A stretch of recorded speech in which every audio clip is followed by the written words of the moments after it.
Alright, let's continue with that. If you have any questions about that, let me know in the comments. Okay, so let's go into the interpretation of the word God, or Elohim.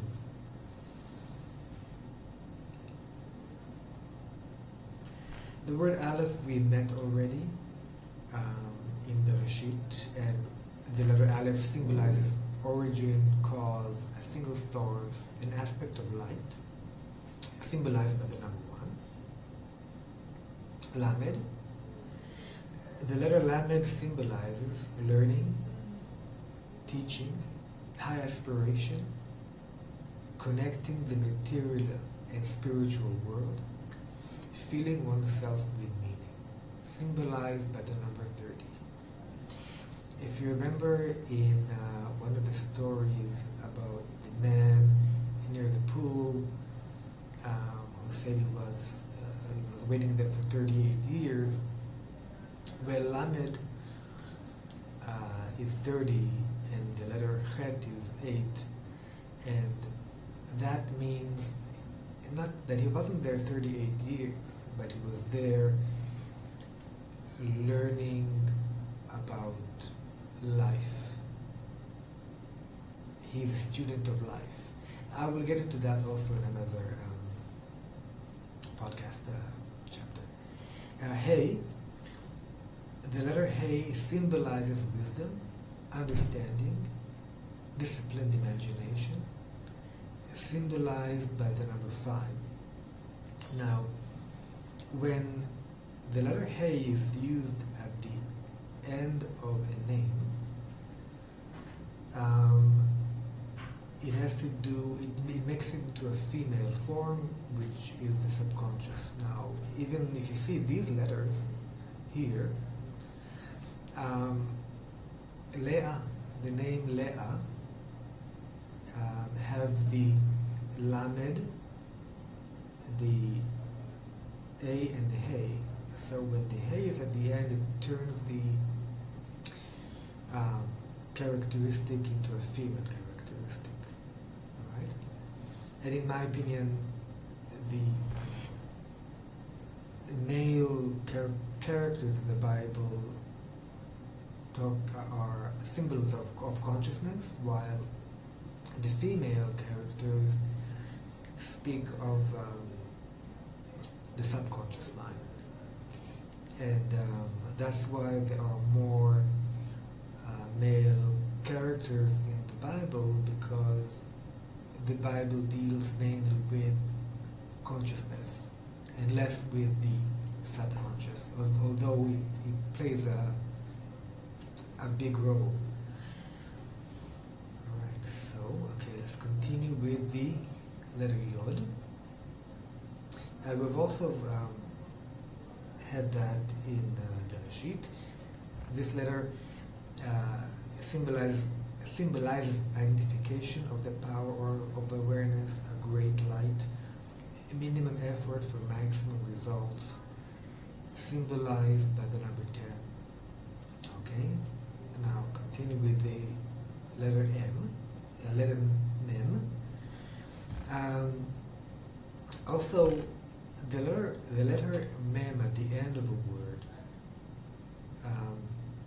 symbolizes the subconscious mind. In the middle of the word, it symbolizes a bridge. The subconscious mind is a bridge from one state of mind to another. So the letter Mem at the end of a word symbolizes the subconscious mind, the pool of potential, mystery, the infinite space surrounding your finite conscious awareness.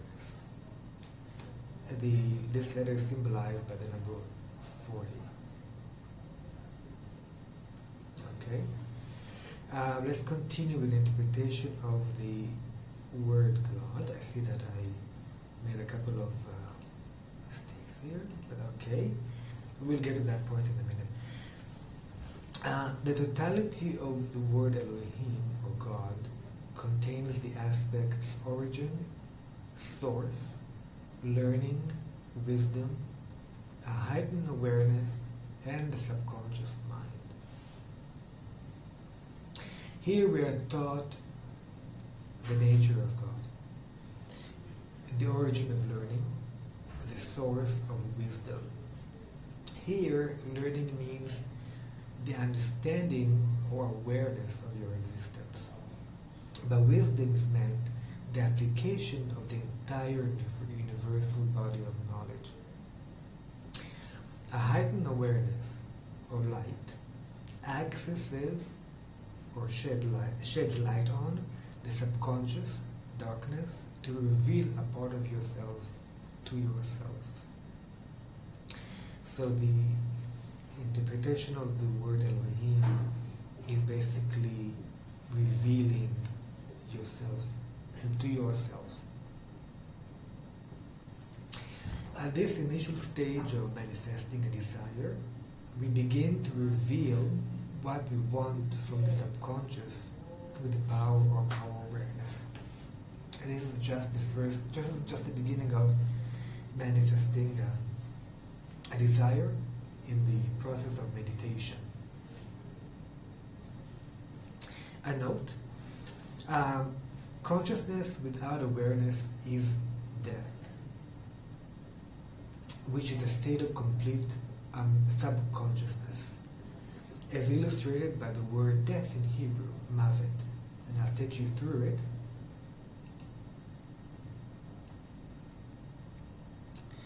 Is the letter mem, which means the subconscious. Vav, affixed to. We'll learn more about Vav in a minute. And Taf, which is body. Together, they make up the word mavet, which is subconscious or death. Basically, it's the body of the subconscious. That's what mavet means. Nothing ever dies. It simply moves from consciousness to the subconscious realm. A dead desire is a desire that exists in the subconscious realm. Now, there's a story about that in the book of Mark, where Jesus brings a dead girl back to life. And I'm going to make a little pit stop at that story.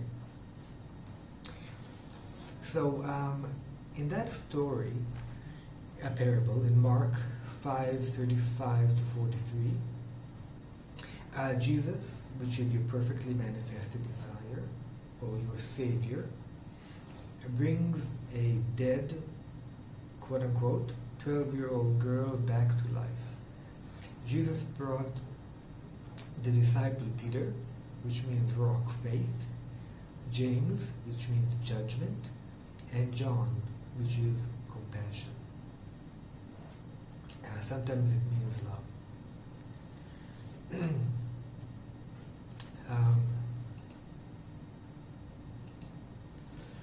So I will read some of the verses in that book, in that parable, and on the left-hand side, and on the right-hand side I will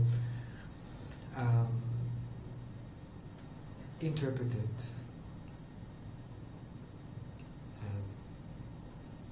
Okay, let's go. So in Mark 5:35, it reads in the King James Version, "While he ate spake, there came from the ruler of the synagogue's house certain which said, Thy daughter is dead. Why troublest thou the master any further?"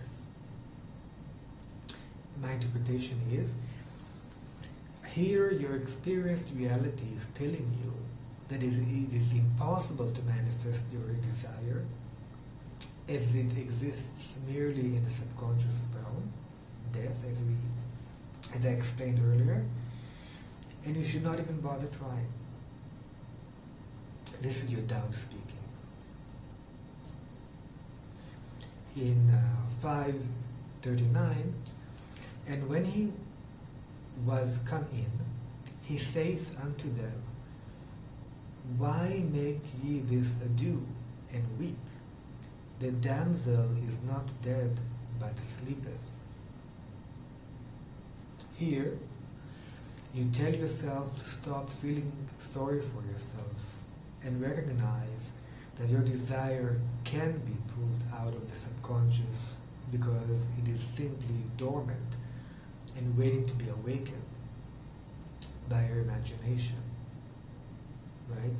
Or basically by your rock faith, your judgment, and your compassion for yourself. 41. And he took the damsel by the hand, and said unto her, Talitha Kumi, which is being interpreted, Damsel, I say unto thee, arise. Here, you tell your desire to activate its process of manifesting in your experienced reality. Hand being the metaphor for action or activation. 42. And straight way to the damsel, let me repeat that. 42. And straightway the damsel arose and walked, for she was the age of 12 years, and they were astonished with great astonishment. Here, your desire begins its process of manifesting in your life with the help of the 12 disciples, that is, with the 12 faculties of your mind.